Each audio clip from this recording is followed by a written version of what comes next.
وہ حماد غزنوی کدھر ہے؟ میں کہا حماد غزنوی پتہ نہیں کتنے، میں کہا وہ اپنے گھر ہوگا. فون ملاؤ فون اٹھا لے. ابھی عابد فاروق بہت بڑا شاعر ہے. اس سے بات کر کے بند کرتے. مطلب جان ایک اور جان جو تھے وہ 24-25 سال کی عمر میں ان کا ذہن تھم گیا تھا، رک گیا تھا. پھر جب وہ 55-60 کی عمر میں جب مجھے ملے ہیں تو وہ اس وقت ان کا یہی حال تھا. بچپن ایسے بیٹھے بیٹھے لپٹ جاتے تھے آپ سے، رونا شروع کر دیتے تھے. میں نے ان کی ایک نظم انہیں سنائی، وہ نظم میں دیکھ کے سناؤں گا. ان کو میں نے دیکھ کے سنائی تھی. وہ نظم سنا کے پھر مجھے اجازت دے دی، میں واپس جاؤں گا. آپ ذرا نا اپنے ایک انٹرویو میں پروفیسر عابد فاروق آفتاب اقبال کے بارے میں فرماتے ہیں کہ ملک کے معروف اینکر آفتاب اقبال، جن سے دوستی کوئی 40 برس پرانی ہے، انہوں نے جیو نیوز کے لیے خبرناک نامی پروگرام پیش کرنا تھا اور اس سلسلے میں مجھے بلایا. خبرناک بطور ریسرچر جوائن کیا اور بعد ازاں شو میں بطور مہمان بٹھانا شروع کر دیا. میری طبیعت کی سختی دیکھتے ہوئے مجھے پروفیسر ایس ایم باغی کا کردار دیا گیا. بعد ازاں پروفیسر باغی کے نام سے ہی شہرت ملی. خبرناک نے شہرت کے تمام ریکارڈ توڑ دیے. آفتاب اقبال نے سیاسی ٹریکٹر نامی پروگرام تیار کیا اور مجھے اس کا ہوسٹ بنا دیا. آفتاب اقبال حماقتیں نامی پروگرام کرتے رہے اور کچھ عرصہ بعد ایکسپریس کے لیے خبردار نامی پروگرام کرنے لگے. آفتاب اقبال نے بلایا تو ایکسپریس جوائن کر کے خبردار کا حصہ بن گیا. یہ شو 2-3 سال تک کامیابی سے چلا. پھر آفتاب اقبال نے ایک اور ادارہ جوائن کیا اور خبرزار کے نام سے پروگرام شروع کیا تو میں بھی اس کا حصہ بنا. آفتاب اقبال نے ایکسپریس دوبارہ جوائن کیا تو دوبارہ مجھے شریک ہونے کی دعوت دی تو میں دوبارہ ایکسپریس سے منسلک ہو گیا. پروفیسر عابد فاروق کو مطالعے کا اتنا زیادہ شوق تھا کہ وہ فرماتے ہیں کہ اچھا کھانے اور پہننے کے علاوہ کسی شوق کی بات کروں تو مطالعے کا شوق جنون کی حد تک ہے. برے وقتوں میں بھی ہر 1000 روپے میں سے 700 روپے کتابوں کی خریداری میں خرچ کرتا رہا ہوں اور پنجابی، عربی، فارسی اور انگریزی زبان میں لکھی گئی تقریباً تمام اہم کتابیں میری ذاتی کتب خانے میں محفوظ ہیں. پھر فلم بینی کا بھی شوق ہے اور یہ دعویٰ بھی کچھ غلط نہیں کہ ہر اچھی اور بری فلم میری نظر سے گزر چکی ہے. دوسرا شوق موسیقی سننے کا ہے. موسیقی کا معاملہ بھی فلم اور کتاب والا ہے. بقول مولانا آزاد جو راہ بھی اختیار کی اس پر کاملیت کے درجے تک سفر کیا. 40-50 برس تک موسیقی سننے کے بعد موسیقی سمجھنے کی استعداد کافی پیدا ہو گئی ہے. یہ الفاظ پروفیسر عابد فاروق المعروف باغی کے اپنے ہیں جو انہوں نے ایک انٹرویو میں اپنے تعارف میں بیان فرمائے. 71 میں اس ملک کے ساتھ جو کچھ ہو چکا، جو حادثہ ہوا بنگال جیسی زرخیز دھرتی جن کے بغیر سر مکمل نہیں ہوتا، جن کے بغیر آپ کا تعقل یا انٹلیکچول جو ہے وہ پورا نہیں ہوتا، وہ کیوں آپ سے جدا ہوئے؟ ہماری وجہ سے. چلو تو 71 میں یہ اتنی بڑی ایک ہم شکست کا سامنا ہم نے کیا کہ آدھا ملک جدا ہو گیا. ہم اپنے ملک سے محبت پر مجبور نہیں کر سکے. ہمارا تو برین ڈرین ہو چکا اور یہاں گردہ کپورا بنانے والا کاریگر نہیں ہے، اس کو بھی تو وہی لے گئے ہیں. یہاں پر اچھا بندہ رہ ہی نہیں گیا. اور اس کی کیا وجہ ہے؟ اس کی وجہ آپ کے ملک کے معاملات ہیں. یہ تمام ایجوکیشن جو اس وقت دی جا رہی ہے یہ اس قابل ہے کہ اٹھا کر پھینک دو باہر گلی میں. نئی تہذیب کے انڈے ہیں گندے. الیکشن کونسل ممبری صدارت بنائے خوب آزادی نے پھندے ہیں. یعنی طفل سے، اکبر الہ آبادی کا شعر مجھے یاد آ رہا ہے اس زمانے میں کہ طفل سے بو آئے کیا ماں باپ کے اتوار کی، دودھ تو ڈبے کا ہے، تعلیم ہے سرکار کی. حالانکہ دیکھو نہ لو ہے نہ سٹوری کہاں سے ہونی ہے. اور وہ لو نہیں ہے، وہ تڑپ ہے آزادی کی، وہ ڈیسپریشن ہے، گھٹا ہوا ماحول ہے. گڈی اڑا نہیں سکتے تسی، یعنی پتنگ بازی ہم کرتے تھے وہ بھی نہیں کر سکتے. مطلب آپ دیکھیے ذرا ایسی ڈیسپریٹڈ سوسائٹیز میں یہ ہوتا ہے. ایسے کاموں پہ پیسے پھونکے جاتے ہیں جن کا تعلق کوئی نہیں. چوری چھپے کی آشنائیاں پیدا کی. اب تو خیر وہ جو آن لائن جو معاملات شروع ہو چکے ہیں تو وہ ہو رہے ہیں. جو آپ نے بیجا تھا، بویا تھا، وہی آپ کاٹیں گے. غافل خان صاحب جن کو عمران خان صاحب عجیب آدمی پتہ نہیں کیا ہے، یہ ایک وعدہ اس نے پورا کیا ہے لیکن اس میں بھی پرابلم ہے۔ ایک ادارہ یہاں بنا جس نے پورے ملک کو آئی کام پڑھانی شروع کر دی، پورے ملک کو اکاؤنٹنٹ بنانا ہے، آئی کام، be com, C com, D کام، ساری قوم یہ پڑھ رہی، ٹھیک ہے جی۔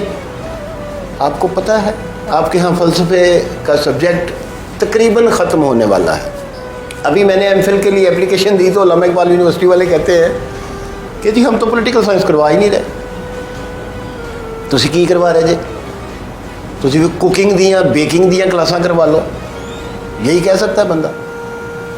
او یار تن ہما داغ داغ شد پمبا کجا کجا دہم، کہ سارا تو جسم زخمی ہے، میں کہاں کہاں لیکن مرہم انسان لگاؤں۔ جتنا مرضی شوخ و چنچل، مدبر، شاعر ہو، کسی بھی شعبہ زندگی سے تعلق رکھتا ہو، ہر دل عزیز ہو یا کسی کو ایک آنکھ نہ بھاتا ہو، آخر کار سب نے موت کا ذائقہ چکھنا ہے۔ عابد فاروق باغی بھی ہم سے جدا ہو گئے۔ جہاں علم و فن سے محبت کرنے والے ایسی شخصیات کے جدا ہونے سے رنجیدہ ہوتے ہیں، وہاں ان کے اپنے، ان کے ساتھ وقت گزارنے والے، ان کی فیملی ان کی جدائی کا خلا کبھی پورا نہیں کر سکتے۔ مرنے والے تو چلے جاتے ہیں، لیکن ایک تلخ حقیقت یہ ہے کہ باغی کے بارے میں بتایا جاتا ہے کہ انہوں نے ساری زندگی اپنا گھر تک نہیں بنایا۔ وہ گھر کیوں نہیں بنا سکے، یہ ایک المیہ ہے۔ بارہا انہوں نے اپنے تحفظات کا اظہار کیا کہ جو کامیڈین ہیں ان کو تو ادارے اور چینلز لاکھوں روپے میں معاوضہ دیتے ہیں، لیکن مجھ جیسا انٹلیکچوئل، اعلیٰ تعلیم یافتہ اور درس و تدریس کے شعبے سے تعلق رکھنے والا، اسے ہزاروں میں معاوضہ دیا جاتا ہے۔ کیونکہ پروفیسر باغی نے آفتاب اقبال کے ساتھ ٹی وی پہ کافی عرصہ کام کیا۔ بظاہر تو وہ ایسے لگتا تھا کہ وہ آفتاب اقبال کے دوست ہیں، لیکن دراصل وہ آفتاب اقبال کے بھائی جنید اقبال سے پرانی دوستی تھی۔ اس کا برملہ اظہار آفتاب اقبال نے بھی اپنے پروگرام میں کیا ہے۔ آفتاب اقبال نے پروفیسر باغی کی فیملی کی کفالت کا بیڑا اٹھا لیا ہے۔ آفتاب اقبال کے اس اعلان پہ ان کی تعریف نہ کریں،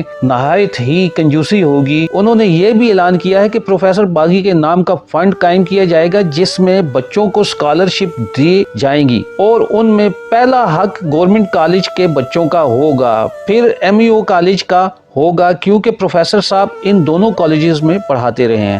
اس کے علاوہ انہوں نے ایک بڑا اعلان یہ کیا کہ جب تک پروفیسر صاحب کے بیٹے وہ یونیورسٹی سے فارغ التحصیل نہیں ہو جاتے، اپنی پڑھائی مکمل نہیں کر لیتے، اس وقت تک آفتاب اقبال ان کی پڑھائی سمیت ہر قسم کے اخراجات وہ اٹھائیں گے۔ یہ نہایت قابل قدر اور قابل ستائش اقدام ہے۔ ناظرین، جس طرح آفتاب اقبال صاحب نے پروفیسر عابد فاروق باغی کے دنیا سے چلے جانے کے بعد ان کے گھر والوں کی، ان کے بچوں کی کفالت کا عزم کیا ہے، میری دعا ہے کہ اللہ آفتاب اقبال کو مزید کامیابیوں اور اپنے خزانوں سے مالا مال کرے۔ اور اس کے ساتھ ساتھ یہ کہنا چاہتا ہوں کہ ہم تمام لوگوں کو اس طرح کے واقعات سے سبق سیکھنا چاہیے، اور سب سے پہلے اپنے پیاروں، اپنوں اور پھر اپنے ارد گرد سفید پوش افراد کی چپکے سے امداد ضرور کرنی چاہیے۔ ہمارے اسی عمل سے ہمارا معاشرہ ایک مثالی معاشرہ بن سکتا ہے۔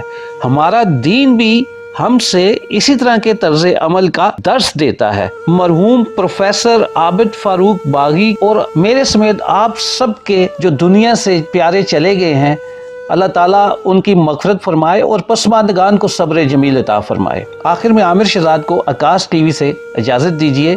اپنا اور اپنے پیاروں کا خیال رکھیں۔ اللہ حافظ۔